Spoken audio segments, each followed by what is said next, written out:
अस्सलाम वालेकुम नाज़रीन, जिद्दो पेश रज़ी के साथ। और सैक्ड एम्प्लॉइज़ केस का फ़ैसला कल हो गया।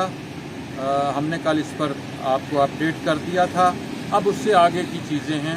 अब उससे आगे की चीज़ें ये हैं कि बहाली का अमल कैसे शुरू होगा और बरतरफ मुलाजमीन जो हैं वो किस तरह अपनी अपनी सीटों पर वापस आएंगे और इनकी सर्विस का क्या स्ट्रक्चर होगा और इनकी सर्विस कहाँ से काउंट होगी। ये कुछ सवालात थे जो फैसले के फ़ौरन बाद आए और उसके बाद फिर ये इसकी जब तशरीह हुई और मुख्तलिफ़ ग्रुपों में ये बात की गई और मुख्तलिफ़ जो यूनियन लीडर्स हैं जो इसमें पेश थे, जब उनसे हमने बात की तो उन्होंने ये बताया कि इसमें अब किसी नोटिफिकेशन की ज़रूरत नहीं है।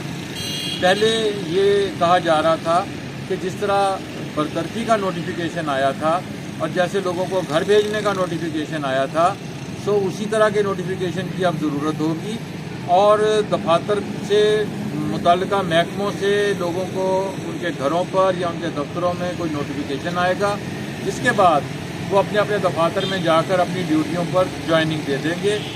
अब सूरत हाल ये वाज़ेह हुई कि नोटिफिकेशन की ज़रूरत इसलिए नहीं है कि आपकी सर्विस को कंटिन्यू कर दिया गया है। आपको एक अदालती फैसले ने आपके उस एक्ट को ही ख़त्म कर दिया है जिस एक्ट के तहत बहुत सी कवायद थी और जिसकी तशरीह और जिस पर अमल दरामद के हवाले से कई बार मुलाजमों को निकाला गया और कई बार रखा गया।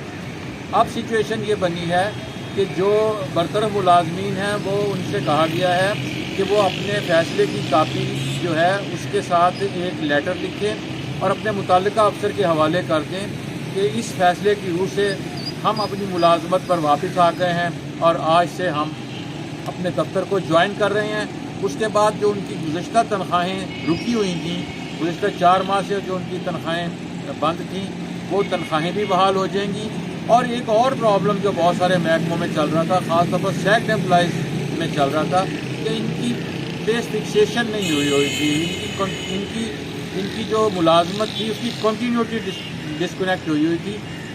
जो जिस तरह बरतरफ हुआ और जिसके बाद बहाल हुआ, मसलन APP के और बहुत सारे महकमों के मुलाजमीन जो हैं वो 2009 में जब आए और 2010 में जब अपने अपने महकमों में आए और मौजूदा हुकूमत ने जब उनको बहाल किया तो उनकी सर्विस जो है वो 2010 से चल रही थी।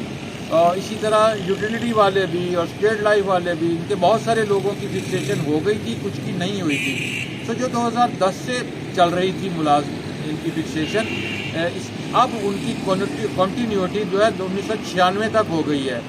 अब इसके नतीजे में बहुत सारे लोग जो हैं उनकी वो जो सालाना इंक्रीमेंट्स थी, जो उनकी तरक्कियाँ थीं जो इस दौरान होती रहीं, वो सब उन पर अमल दरामद नहीं हुआ था।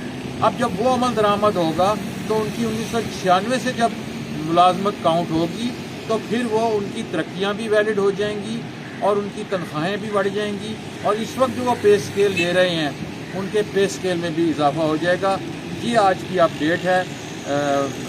आप हमारे चैनल को देखते रहिए, इस वीडियो को सब्सक्राइब भी कीजिए, लाइक भी कीजिए और कमेंट भी करें इस पर, और मेरे चैनल को सब्सक्राइब करें और बेल आइकन को क्लिक करें। आपसे नई वीडियो के साथ दोबारा मुलाकात होगी। अपना बहुत सा ख्याल रखिएगा। खुदा हाफिज़।